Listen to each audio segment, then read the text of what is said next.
അഭിലാഷേ, കോൺഗ്രസിന് ഒരു ധർമ്മസങ്കടവും. ധർമ്മസങ്കടം വരുന്നത് CPM-നാണ്. അല്ലെങ്കിൽ ഇപ്പോൾ അരുൺകുമാർ തന്നെ പറഞ്ഞൊരു വാചകമില്ലേ, ഞങ്ങൾ ജനങ്ങളെ അണിനിരത്തി ഈ പറഞ്ഞ അന്വേഷണങ്ങളെ കേസുകളെയൊക്കെ നേരിടുമെന്ന്. ഞാൻ വെല്ലുവിളിക്കുന്നു, നിങ്ങൾ കരുവന്നൂർ സഹകരണ ബാങ്കിൽ നിന്ന് അവിടെ നിക്ഷേപിച്ച നിക്ഷേപകരെ അണിനിരത്തിക്കൊണ്ട് ഈ ED അന്വേഷണത്തെ നേരിടാൻ നിങ്ങൾ തയ്യാറുണ്ടോ?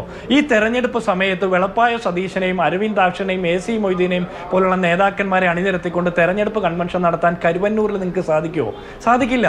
അപ്പോൾ കോൺഗ്രസിന് ഇതിൽ ആശങ്കയൊന്നുമില്ല. അവിടെ ചികിത്സ കിട്ടാതെ മരണപ്പെട്ട ആളുകൾ, അതിൽ മരണപ്പെട്ട ഫിലോമിനയുടെ ഹസ്ബൻഡിൻ്റെ അടുത്ത് നിന്ന് ആ മൃതശരീരം വെച്ച് സമരം ചെയ്തതിൻ്റെ പേരിൽ 1750 രൂപ കൂടി അതിൻ്റെ പേരിൽ ഫൈൻ ഈടാക്കി ആഭ്യന്തര വകുപ്പ് കേരളത്തിൽ പിണറായി വിജയൻ ഭരിക്കുന്ന ആഭ്യന്തര വകുപ്പ്.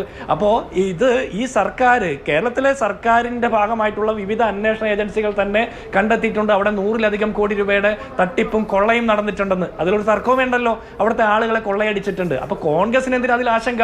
CPM നേതാക്കന്മാർ അവിടുത്തെ സാധാരണപ്പെട്ട സഖാക്കന്മാരെ, പ്രാദേശിക CPM-ന്റെ അണികളെയും പ്രവർത്തകരെയും കൊള്ളയടിച്ചിരിക്കുക. അതിനെക്കുറിച്ച് പറയാൻ CPM ആണ് ആശങ്കപ്പെടുന്നത്, ഒന്നാമത്തെ കാര്യം. രണ്ടാമത്തത്, ഇലക്ട്രൽ ബോണ്ടുമായി ബന്ധപ്പെട്ട് CPM എടുത്ത നിലപാടിനെ കുറിച്ചിട്ട് അരുൺകുമാർ വലിയ അഭിപ്രായങ്ങൾ പറയുന്നു. അവിടെ 2017 BJP ഇലക്ട്രൽ ബോണ്ട് തുടങ്ങിയ അതേ കാലഘട്ടത്തിൽ തന്നെ ഇവിടെ പിണറായി വിജയന്റെ നേതൃത്വത്തിൽ അദ്ദേഹത്തിന്റെ മകളുടെ പേരിൽ എക്സാലോജിക് സൊല്യൂഷൻസ് തുടങ്ങിയിട്ടുണ്ട്.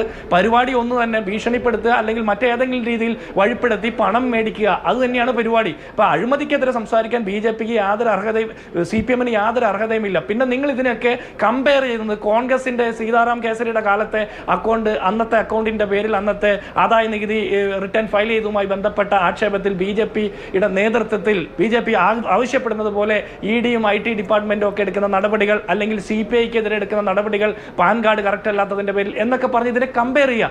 അങ്ങനെ കമ്പയർ ചെയ്യണ്ട. ഇവിടെ കരുവന്നൂരിലെ വിഷയം എന്താ? സാധാരണപ്പെട്ട സഖാക്കന്മാരെ, സഹകാരികളെ കൊള്ളയടിച്ച വിഷയമാണ്. കോൺഗ്രസ്, CPI, തൃണമൂൽ കോൺഗ്രസ് പോലെയുള്ള പാർട്ടികളുടെ അക്കൗണ്ട് BJPയുടെ ഏജന്റ് ആയിട്ടുള്ള ED-യും IT-യും ഫ്രീസ് ചെയ്യുന്നതും പണം പിടിച്ചെടുക്കുന്നതും എന്തിന്റെ പേരില? ഇലക്ഷൻ സമയത്ത് ഈ പാർട്ടികളുടെ കയ്യിലൊന്നും ഒരു പോസ്റ്റ് ഒട്ടിക്കാൻ പോലും പണം ഉണ്ടാകരുത് എന്നുള്ള കൃത്യമായിട്ടുള്ള രാഷ്ട്രീയ ലക്ഷ്യത്തോടു കൂടി ഇത് രണ്ടും കമ്പയർ ചെയ്യാൻ പാടില്ല. പിന്നെ ഒരു കാര്യം കൂടി സൂചിപ്പിക്കട്ടെ, നിങ്ങൾ ഈ CPM വലിയ അഭിപ്രായം പറയുന്നില്ല. അഭിലാഷ് ചോദിച്ച കാര്യത്തോടു കൂടി ഞാൻ കണക്ട് ചെയ്ത് പറയാം. CPM-ന് ഇവിടെ ഒരു പ്രതിസന്ധിയില്ല, കോൺഗ്രസിനാണെന്ന് താങ്കൾ പറയുന്നു. ഞാൻ കൃത്യമായിട്ട് ഒരു കാര്യം പറയാം.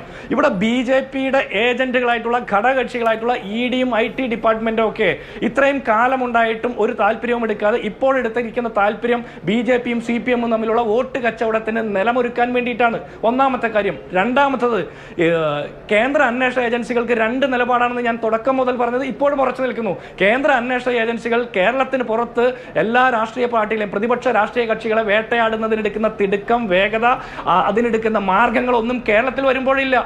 അത് കരുവന്നൂരിലെ കേസിലായിക്കോട്ടെ, AC മൊയ്തീന്റെ കേസിലായിക്കോട്ടെ, മുഖ്യമന്ത്രിയുടെ മകളുടെ എക്സാലോജിക് കമ്പനിയുമായി ബന്ധപ്പെട്ട അന്വേഷണത്തിലായിക്കോട്ടെ, സ്വർണ്ണക്കടത്തായിക്കോട്ടെ. അല്ല, ഞാൻ വേട്ടയാടണം എന്നല്ല, തിടുക്കത്തിൽ വേട്ടയാടണമെന്നല്ല. അവിടെ എടുക്കുന്ന താല്പര്യങ്ങൾ, അവിടെ എടുക്കുന്ന വേഗത ഇവിടത്തെ കാര്യത്തിൽ അന്വേഷണത്തിലില്ല. സ്വർണ്ണക്കടത്തുമായി ബന്ധപ്പെട്ട വിഷയത്തിൽ ഇന്ത്യയുടെ പ്രധാനമന്ത്രി എത്രയോ വട്ടം സംസാരിച്ചിട്ടുണ്ട്, കേരളത്തിൽ വന്ന് കേരളത്തിലെ പൊതുജനങ്ങളെ അഡ്രസ് ചെയ്തിട്ടുണ്ട്.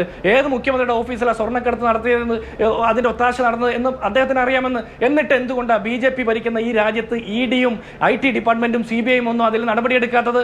ഇവിടെ ലൈഫ് മിഷൻ കോഴക്കേസിൽ അദ്ദേഹത്തിന്റെ മുഖ്യമന്ത്രിയുടെ മനസാക്ഷി സൂക്ഷിപ്പുകാരൻ 100 ദിവസമല്ലേ ജയിലിൽ കിടന്നത്? Sivasankaran, principal secretary. എന്തുകൊണ്ട് അതിന്റെ ചെയർമാനായിട്ടുള്ള മുഖ്യമന്ത്രിയെ ഒന്ന് ചോദ്യം ചെയ്യാൻ പോലും വിളിച്ചു വരുത്താത്തത്? എന്താണ് നടന്നതെന്ന് അറിയാനായിട്ടുള്ള ആഗ്രഹം പോലും ഈ അന്വേഷണ ഏജൻസികൾക്ക് കേരളത്തിൽ ഇല്ലാതെ പോകുന്നു. അതുകൊണ്ട് ഞാൻ പറഞ്ഞു, അന്വേഷണ ഏജൻസികൾക്ക് കേരളത്തിൽ വരുമ്പോൾ രണ്ട് നിലപാടാണ്. അത് CPM-നെ കാണുമ്പോൾ ഇത്തരം ഏജൻസികൾക്ക് യജമാന തുല്യ സ്നേഹമാണ്. അത് ഇപ്പോഴും അവർ ഇറങ്ങിയിരിക്കുന്നത് കരുവന്നൂരിലെ സാധാരണപ്പെട്ടവരുടെ പണം നഷ്ടപ്പെട്ടതുമായി ബന്ധപ്പെട്ട ആക്ഷേപത്തിലല്ല ഇപ്പോൾ ഇറങ്ങിയിരിക്കുന്നത്. CPM-ന് 5 അക്കൗണ്ടുകളുണ്ട്, കണക്കിൽ കാണിക്കാത്ത അല്ലെങ്കിൽ വിവരങ്ങൾ തെരഞ്ഞെടുപ്പ് കമ്മീഷൻ കൊടുക്കാത്ത 5 അക്കൗണ്ടുകൾ ഉണ്ടെന്നും പറഞ്ഞ് വന്നിരിക്കുന്നത്. ഇത് തെരഞ്ഞെടുപ്പ് സമയത്ത് CPM-നെ ഭീഷണിപ്പെടുത്തിക്കൊണ്ട് BJPക്ക് വേണ്ടിയിട്ടുള്ള നിലമൊരുക്കാനുള്ള ശ്രമമാണ് ഒന്നാമത്തെ. ഇനി BJPയുടെ നേതാവ് പ്രതിനിധി പറഞ്ഞൊരു കാര്യമുണ്ട്, ഡൽഹിയിൽ പരാതി കൊടുത്ത് കോൺഗ്രസ് നേതാവാണെന്ന്. ആണ്. ഞങ്ങൾ കേരളത്തിലും ഡൽഹിയിലും ഇന്ത്യയിൽ എവിടെയും അഴിമതി ആരോപണങ്ങൾ, ആക്ഷേപങ്ങൾ പൊതുജനങ്ങളുടെ ഭാഗത്തുനിന്നുണ്ടെങ്കിൽ കോൺഗ്രസ് ഉത്തരവാദിത്തപ്പെട്ട ഒരു രാഷ്ട്രീയ പ്രസ്ഥാനം എന്നുള്ള നിലയ്ക്ക് പരാതി കൊടുക്കും. പക്ഷെ ആ പരാതിയിന്മേൽ അന്വേഷണം നടത്തി നടപടി സ്വീകരിക്കുന്നത് ഏത് രീതിയിലാണ്? എങ്ങനെയാണ് നിങ്ങൾ അരവിന്ദ് കെജ്രിവാളിനെതിരെ പ്രതി ചേർക്കുന്നത്? ആദ്യം അറസ്റ്റ് ചെയ്ത പ്രതിയെ, അദ്ദേഹത്തെ പിന്നെ മാപ്പുസാക്ഷിയാക്കുന്നു, അദ്ദേഹത്തിന്റെ കയ്യിൽ നിന്ന് BJPയിലേക്ക് ഇലക്ട്രൽ ബോണ്ട് വാങ്ങുന്നു, അതിനുശേഷം അദ്ദേഹത്തിന് ജാമ്യം കിട്ടാനുള്ള സൗകര്യം ഒരുക്കി കൊടുക്കുന്നു. അതിനുശേഷം ആ മൊഴിയുടെ അടിസ്ഥാനത്തിൽ അരവിന്ദ് കെജ്രിവാളിനെ അറസ്റ്റ് ചെയ്യുമ്പോൾ അത് തികഞ്ഞ ജനാധിപത്യ വിരുദ്ധമായിട്ടുള്ള നരവേട്ടയുടെ ഭാഗമാണെന്ന് ഞങ്ങൾ പറയും. 10 വർഷങ്ങൾക്ക് മുമ്പ് കോൺഗ്രസ് ഉൾപ്പെടെയുള്ള UPIക്കെതിരെ സമരം ചെയ്തിട്ടുള്ള ആളാണ് അരവിന്ദ് കെജ്രിവാൾ.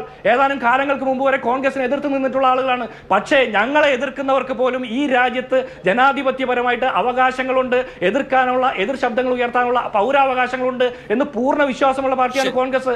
അതുകൊണ്ട് തന്നെയാണ് അരവിന്ദ് കെജ്രിവാളിനെ അറസ്റ്റ് ചെയ്തപ്പോൾ ഞങ്ങൾ കൂടെ നിന്നത്. ഇനി ഒരു കാര്യം കൂടി സൂചിപ്പിക്കട്ടെ, ഇവിടെ അദ്ദേഹം പറഞ്ഞല്ലോ കുറെ ആളുകളെ അറസ്റ്റ് ചെയ്ത് കോൺഗ്രസ് നേതാക്കന്മാർ പറഞ്ഞ പരാതിയിന്മേൽ അറസ്റ്റ് ചെയ്തെന്നൊക്കെ. ഞാൻ അദ്ദേഹത്തോട് ഈ BJPയുടെ പ്രതിനിധി ഒരു കാര്യം ചോദിക്കുക, നിങ്ങൾ ED എടുത്തിരിക്കുന്ന കേസുകൾ 2014 തൊട്ട് എടുത്തിരിക്കുന്ന കേസുകൾ 10 വർഷം കൊണ്ട് എടുത്ത കേസുകളിൽ 121ൽ 115 കേസുകളും പ്രതിപക്ഷ നേതാക്കന്മാർക്കെതിരെയാണ്. 95% കേസുകളും ഇതിൽ വന്നിട്ടുള്ള ഈ പ്രതികളാക്കപ്പെട്ട അല്ലെങ്കിൽ അന്വേഷണത്തിന് വിധേയരാക്കപ്പെട്ട, ചോദ്യം ചെയ്യലിന് വിധേയരാക്കപ്പെട്ട ആളുകളിൽ 71 പേർ BJPയിലോ BJPക്ക് അനുകൂലമായിട്ടുള്ള ഘടകകക്ഷികളിലേക്കോ ചേക്കേറിയപ്പോൾ അന്വേഷണം ഇല്ലാതാക്കപ്പെടുന്നു. എന്തുകൊണ്ടാണെന്ന് നിങ്ങൾ പറയേണ്ടത്, അതിന് ഉത്തരം പറയണ്ടേ? അപ്പോൾ നിങ്ങൾ കോൺഗ്രസിന് പരാതി കൊടുക്കുന്ന ഈ 71 ആളുകൾക്കെതിരെ പരാതി കൊടുത്തത് BJPയാണ്. ഹിമന്ത ബിശ്വ ശർമ്മയ്ക്കെതിരെ പരാതി കൊടുത്തത് BJPയുടെ സംസ്ഥാന പ്രസിഡന്റിന്റെ അടക്കം നേതൃത്വത്തിലാണ്. ഹിമന്ത ബിശ്വ ശർമ്മ കോൺഗ്രസ് നേതാവായിരുന്നപ്പോൾ അദ്ദേഹത്തിന്റെ വീട്ടിലേക്ക് മാർച്ച് നടത്തിയത് സംസ്ഥാന പ്രസിഡന്റിന്റെ നേതൃത്വത്തിലാണ്. ശാരദ ചിട്ടി ഫണ്ട് കേസുമായി ബന്ധപ്പെട്ട് ഇന്ന് അദ്ദേഹം നിങ്ങളുടെ ആസാമിലെ മുഖ്യമന്ത്രിയാണ്. അദ്ദേഹത്തിനെതിരെയുള്ള അന്വേഷണ നടപടികൾ എന്തായി? അതുകൊണ്ട് ഞാൻ പറഞ്ഞത് പല സംസ്ഥാനങ്ങളിലും ഈ അന്വേഷണ ഏജൻസികൾക്ക് 2 നിലപാടാണ്. അത് കേരളത്തിൽ വരുമ്പോൾ കേരളത്തിലെ ഏറ്റവും വലിയ സംഘപരിവാർ നേതാവായിട്ടുള്ള പിണറായി വിജയൻ അനുകൂലമായിട്ടുള്ള നിലപാടാണ് സ്വീകരിക്കുന്നത് എന്നാണ് ഞാൻ സൂചിപ്പിക്കാൻ ആഗ്രഹിച്ചത്.